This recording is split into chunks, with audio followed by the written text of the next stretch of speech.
जय श्री कृष्णा। राधे राधे। आज आप लोग सुनेंगे गुरुवार व्रत की कथा। एक बार प्रेम से बोलिए, भगवान विष्णु की जय हो। भारतवर्ष में एक प्रतापी और दानी राजा राज्य करता था। वह नित्य गरीबों और ब्राह्मणों की सहायता करता था। यह बात उनकी रानी को अच्छी नहीं लगती थी। वह ना ही गरीबों को दान देती थी, ना ही भगवान का पूजन करती थी, और राजा को भी दान देने से मना किया करती थी। एक दिन राजा शिकार खेलने वन को गए हुए थे, तो रानी महल में अकेली थी। उसी समय बृहस्पति देव साधु वेश में राजा के महल में भिक्षा के लिए गए और भिक्षा मांगे। रानी ने भिक्षा देने से इनकार किया और कहा कि हे साधु महाराज, मैं तो दान पुण्य से तंग आ गई हूँ। मेरा पति सारा धन लुटाते रहते हैं।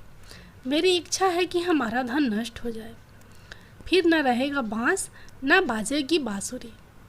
साधु ने कहा, देवी तुम तो बड़ी विचित्र हो। धन संतान तो सभी चाहते हैं, पुत्र और लक्ष्मी तो पापी के घर भी होने चाहिए।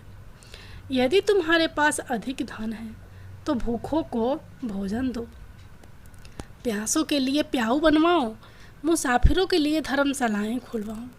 जो निर्धन अपनी कुंवारी कन्याओं का विवाह नहीं कर सकते, उनका विवाह करा दो। ऐसे और कई काम हैं जिनके करने से तुम्हारा यश लोक परलोक में फैलेगा। परंतु रानी पर उपदेश का कोई प्रभाव न पड़ा। वह बोली, महाराज आप मुझे कुछ न समझाएं। मैं ऐसा धन नहीं चाहती जो हर जगह बांटती फिरूं। साधु ने उत्तर दिया, यदि तुम्हारी ऐसी इच्छा है तो जैसा मैं तुम्हें बताऊंगा तुम 7 बृहस्पतिवार वैसा ही करना। तुम ऐसा करना कि बृहस्पतिवार को घर लिपकर पीली मिट्टी से अपना सिर धोकर स्नान करना। बृहस्पतिवार के दिन कपड़े धोना। राजा से बोलना कि वह हजामत बनवाए और भोजन में मांस मंदिरा खाना। ऐसा करने से आपका सारा धन नष्ट हो जाएगा। इतना कहकर वह साधु महाराज वहाँ से अलोप हो गए। साधु के अनुसार कई बातों को पूरा करते हुए रानी को केवल 3 बृहस्पतिवार ही बीते थे कि उसकी समस्त धन संपत्ति नष्ट हो गई। भोजन के लिए राजा का परिवार तरसने लगा। तब एक दिन राजा ने रानी से बोला कि हे रानी, तुम यहीं रहो, मैं दूसरे देश के जाता हूँ, क्योंकि यहाँ पर सभी लोग मुझे जानते हैं, इसलिए मैं कोई छोटा कार्य नहीं कर सकता। ऐसा कहकर राजा परदेश चला गया। वहाँ वह जंगल से लकड़ी काटकर लाता और शहर में बेचता। इस तरह वह अपना जीवन व्यतीत करने लगा। इधर राजा के परदेश जाते ही रानी और दासी दुखी रहने लगी। एक बार जब रानी और दासी को 7 दिन तक बिना भोजन के रहना पड़ा, तो रानी ने अपनी दासी से कहा कि हे दासी, पास ही के नगर में मेरी बहन रहती है। वह बड़ी धनवान है, तो उसके पास जा और कुछ ले आ, ताकि थोड़ी बहुत गुजर बसर हो जाए। दासी रानी के बहन के पास गई। उस दिन गुरुवार था और रानी की बहन उस समय बृहस्पतिवार व्रत की कथा सुन रही थी।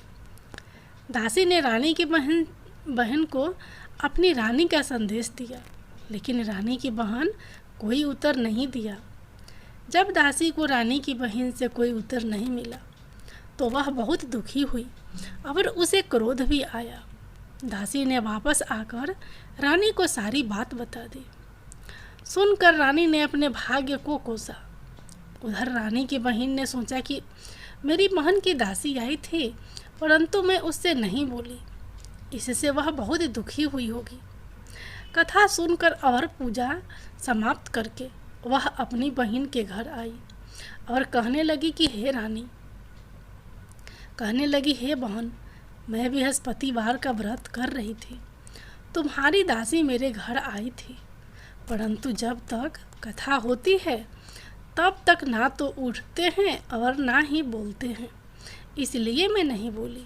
कहो दासी क्यों गई थी? रानी बोली, बहन तुमसे क्या छिपाऊं, हमारे घर में खाने तक को अनाज नहीं था। ऐसा कहते कहते रानी की आंखें भर आई। उसने दासी समेत पिछले 7 दिनों से भूखे रहने तक की बात अपनी बहन को विस्तार पूर्वक सुना दी। रानी की बहन बोली, देखो बहन, भगवान बृहस्पति देव सबकी मनोकामना को पूर्ण करते हैं। देखो, शायद तुम्हारे घर में अनाज रखा हो। पहले तो रानी को विश्वास नहीं हुआ, पर बहन के आग्रह करने पर उसने अपनी दासी को अंदर भेजा तो उसे सचमुच अनाज से भरा एक घड़ा मिल गया। यह देखकर दासी को बड़ी हैरानी हुई। दासी रानी से कहने लगी कि हे रानी, जब हमको भोजन नहीं मिलता तो हम व्रत ही तो करते हैं, इसलिए क्यों ना इनसे व्रत और कथा की विधि पूछ ली जाए ताकि हम भी व्रत कर सकें। तब रानी ने अपने बहन से बृहस्पतिवार व्रत के बारे में पूछा। उसकी बहन ने बताया, बृहस्पतिवार के व्रत में चने की दाल और मुनाका से विष्णु भगवान का केले की जड़ में पूजन करें तथा दीपक जलाएं, व्रत कथा सुने और पीला भोजन ही करें। इससे बृहस्पति देव प्रसन्न होते हैं। व्रत और पूजन विधि बताकर रानी की बहन अपने घर को लौट गई। 7 दिन के बाद जब गुरुवार आया तो रानी और दासी ने व्रत रखा। घुड़साल में जाकर चना और गुड़ ले आई, फिर उससे केले की जड़ तथा विष्णु भगवान का पूजन किया।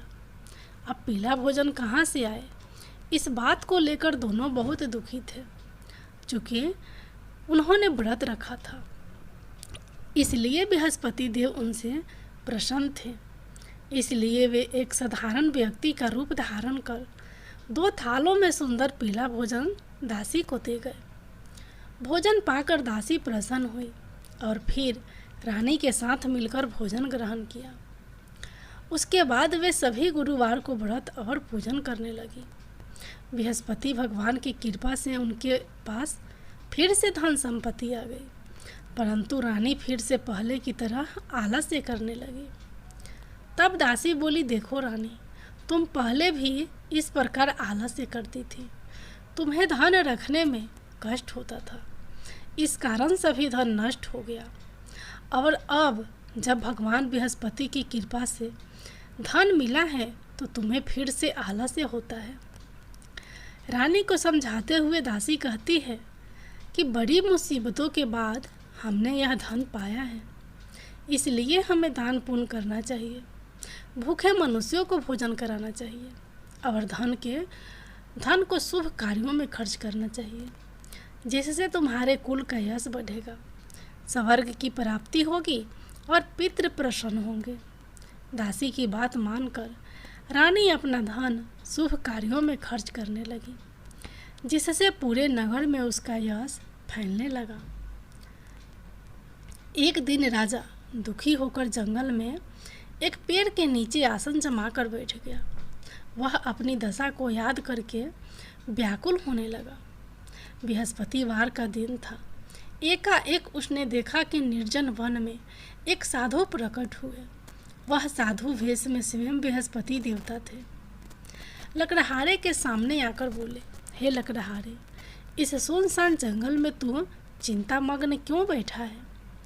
लकड़हारे ने दोनों हाथ जोड़कर प्रणाम किया और उत्तर दिया, महात्मा जी, आप सब कुछ जानते हैं, मैं क्या कहूँ? यह कहकर रोने लगा और साधु को अपनी आत्मकथा सुनाई।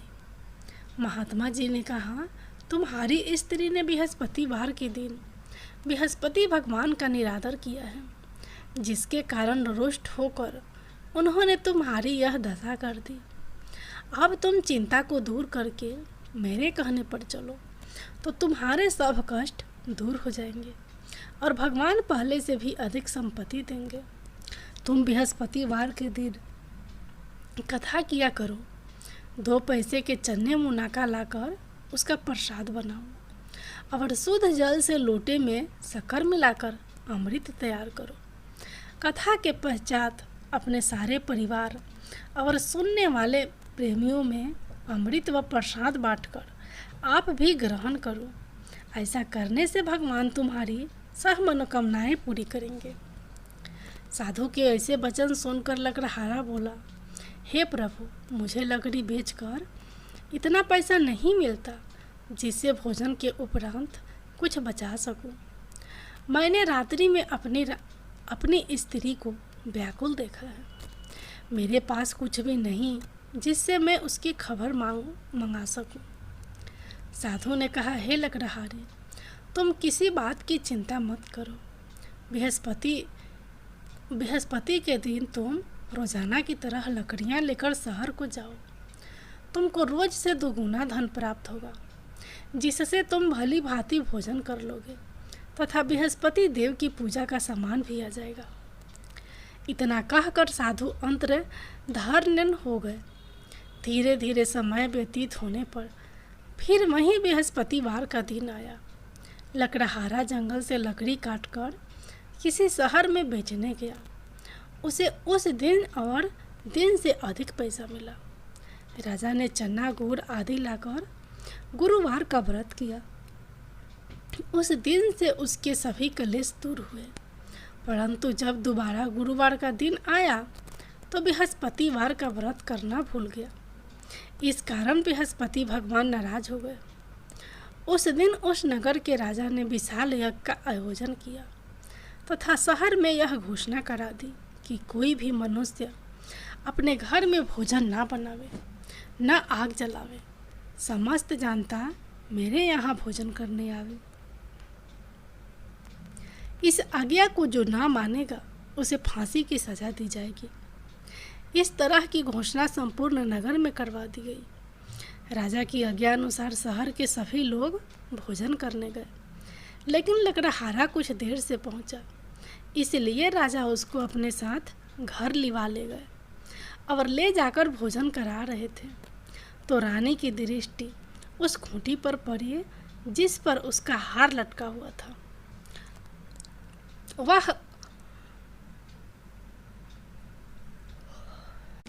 वहां पर दिखाई नहीं दिया। रानी ने निश्चय किया कि मेरा हार इस मनुष्य ने चुरा लिया है। उसी समय सिपाहियों को बुलाकर उसको कारागार में डलवा दिया। जब लकड़हारा कारागार में पड़ गया और बहुत दुखी होकर विचार करने लगा कि न जाने कौन से पूर्व जन्म के कर्म से मुझे यह दुख प्राप्त हुआ है, और उसी साधु को याद करने लगा जो कि जंगल में मिला था। उसी समय तत्काल बृहस्पति देव साधु के रूप में प्रकट हुए और उसकी दशा को देखकर कहने लगे, अरे मूर्ख, तूने बृहस्पति देव की कथा नहीं करी, इस कारण तुझे दुख प्राप्त हुआ है। अब चिंता मत कर। बृहस्पतिवार के दिन कारागार के दरवाजे पर 4 पैसे पड़े मिलेंगे, उनसे तू बृहस्पति देव की पूजा करना, तेरे सभी कष्ट दूर हो जाएंगे। बृहस्पति के दिन उसे 4 पैसे मिले। लकड़हारे ने कथा कही। उसी रात्रि को बृहस्पति देव ने उस नगर के राजा को सपने में कहा, हे राजा, तुमने जिस आदमी को कारागार में बंद कर दिया है वह निर्दोष है, वह राजा है, उसे छोड़ देना। रानी का हार उसी खूंटी पर लटका है। अगर तू ऐसा नहीं करेगा तो मैं तेरे राज्य को नष्ट कर दूंगा। इस तरह रात्रि के सपने को देखकर राजा प्रातः काल उठा और खूंटी पर हार देखकर लकड़हारे को बुलाकर क्षमा मांगी तथा लकड़हारे को योग्य सुंदर वस्त्र आभूषण देकर विदा कर दिया। बृहस्पति देव की आज्ञा अनुसार लकड़हारा अपने नगर को चल दिया। राजा जब अपने नगर के निकट पहुंचा तो उसे बड़ा आश्चर्य हुआ।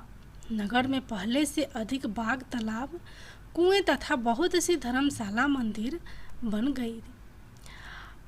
राजा ने पूछा कि यह किसका बाग और धर्मशाला है।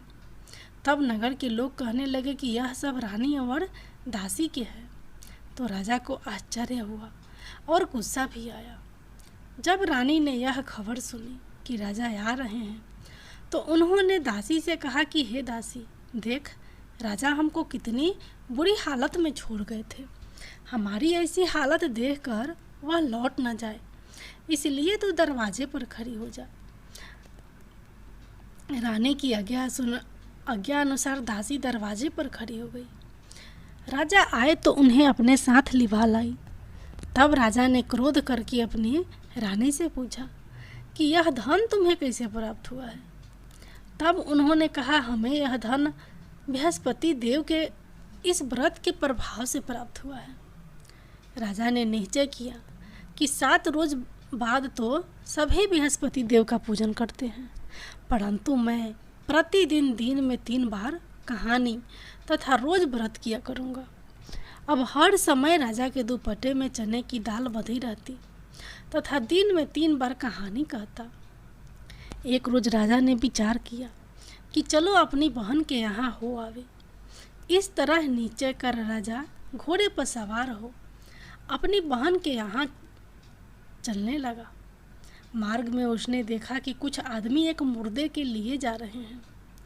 उन्हें रोक कर राजा कहने लगा, अरे भाइयों, मेरी बृहस्पति देव की कथा सुन लो। वे बोले, लो, हमारा तो आदमी मर गया है, इसको अपनी कथा की पड़ी है। परंतु कुछ आदमी बोले, अच्छा कहो, हम तुम्हारी कथा भी सुनेंगे।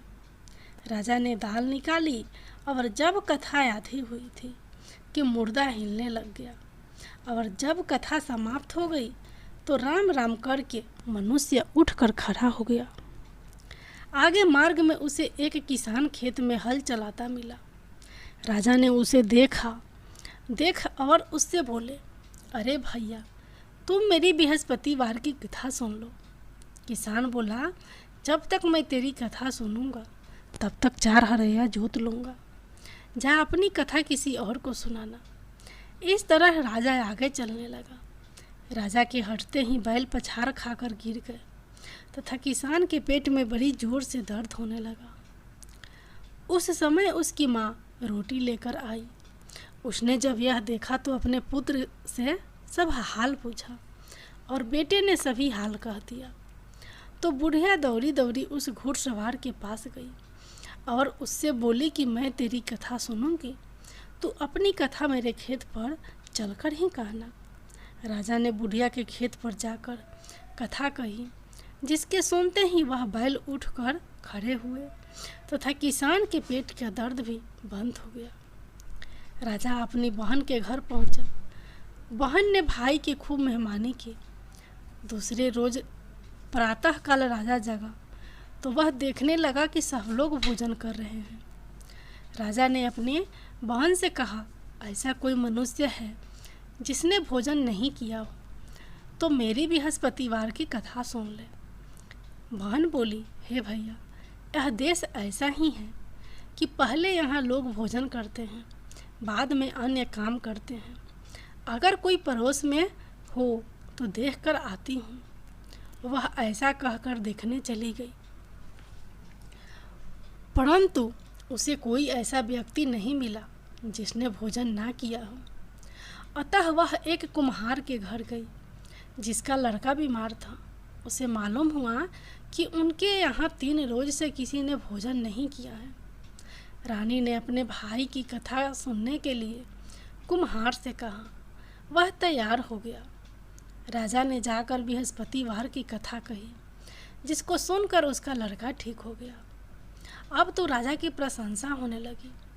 एक रोज राजा ने अपनी बहन से कहा कि हे बहन, हम अपने घर को जाएंगे, तुम भी तैयार हो जाओ। राजा की बहन ने अपनी सास ने कहा चली जा, परंतु अपने लड़कों को मत ले जाना, क्योंकि तेरे भाई के कोई औलाद नहीं है। बहन ने अपने भैया से कहा, हे भैया, मैं तो चलूँगी पर कोई बालक नहीं जाएगा। राजा बोला, जब कोई बालक नहीं चलेगा तब तुम ही क्या करोगी जाकर। बड़े दुखी मन से राजा अपने नगर को लौट आया। राजा ने अपनी रानी से कहा, हम निसंतान हैं, हमारा मुंह देखने का धर्म नहीं है और कुछ भोजन नहीं किया।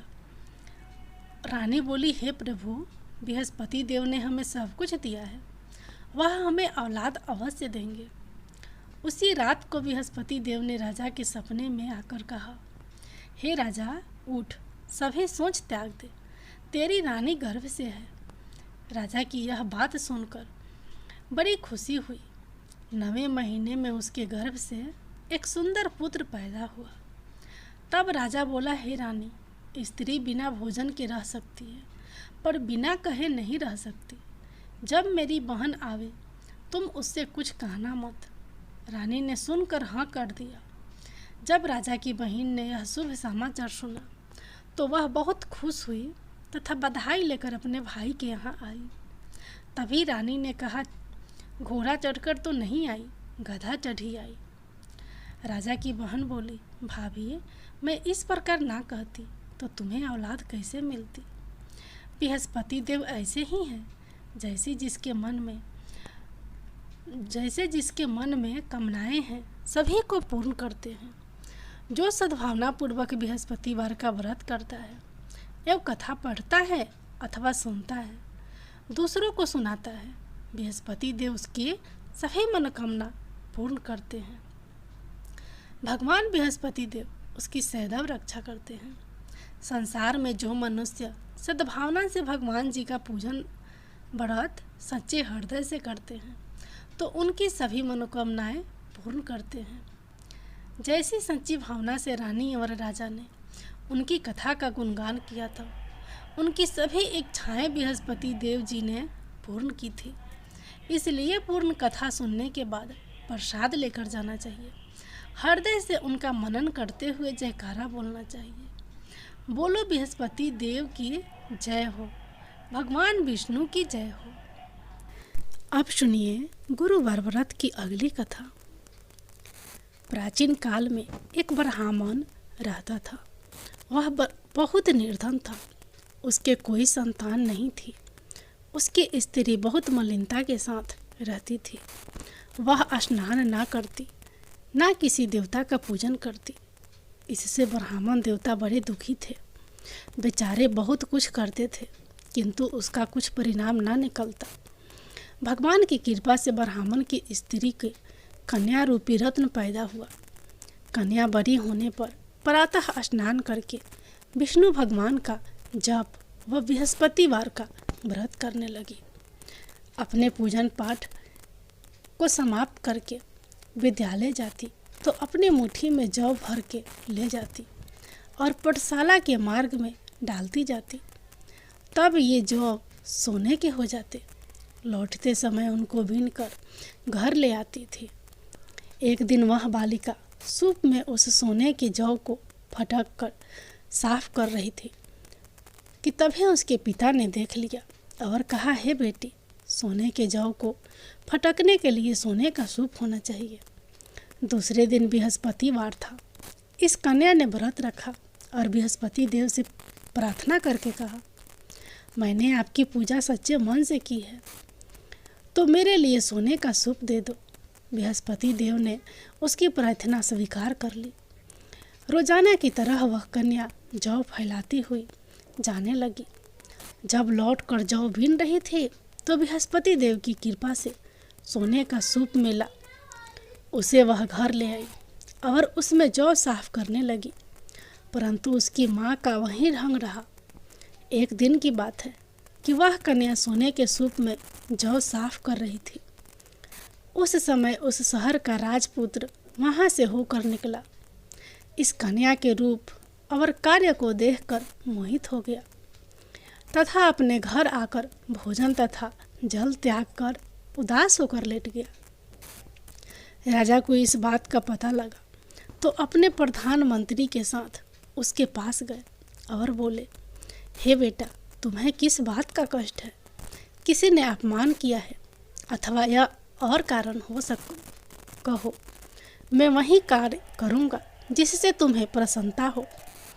अपने पिता की राजकुमार ने बात सुनी तो वह बोला, मुझे आपकी कृपा से किसी बात का दुख नहीं है। किसी ने मेरा अपमान भी नहीं किया है, परंतु मैं उस लड़की से विवाह करना चाहता हूँ जो सोने के सूप में जौ साफ कर रही थी। यह सुनकर राजा सोच में पड़ गया और बोला, हे बेटा, इस तरह की कन्या का पता तुम ही लगाओ, मैं उसके साथ तेरा विवाह अवश्य ही करवा दूंगा। राजकुमार ने उस लड़के के घर का पता बतलाया।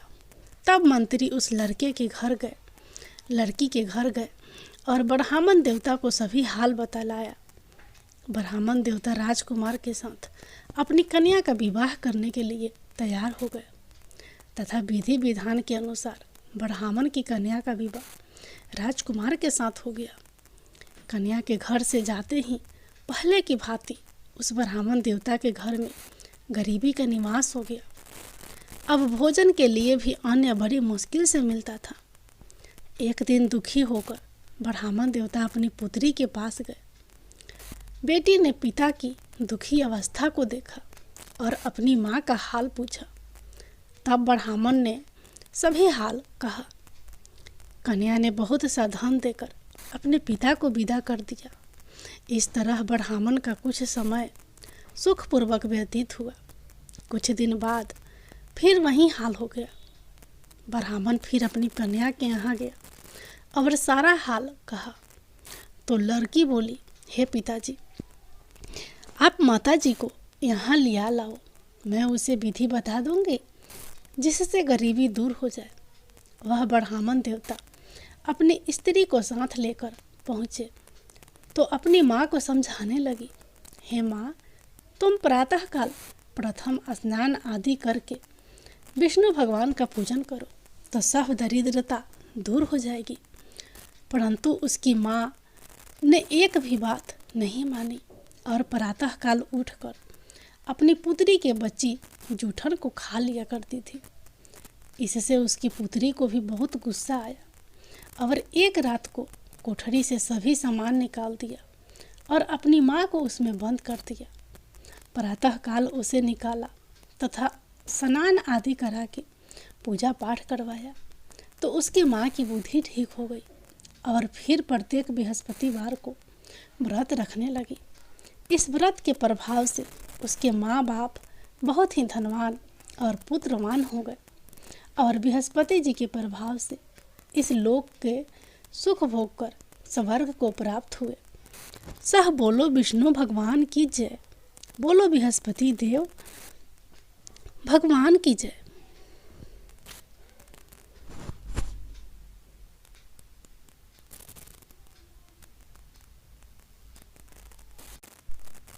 अब सुनिए बृहस्पति देव की आरती। जय बृहस्पति देवा, ओम जय बृहस्पति देवा, छिन छिन भोग लगाऊं, छिन छिन भोग लगाऊं, कदली फल मेवा।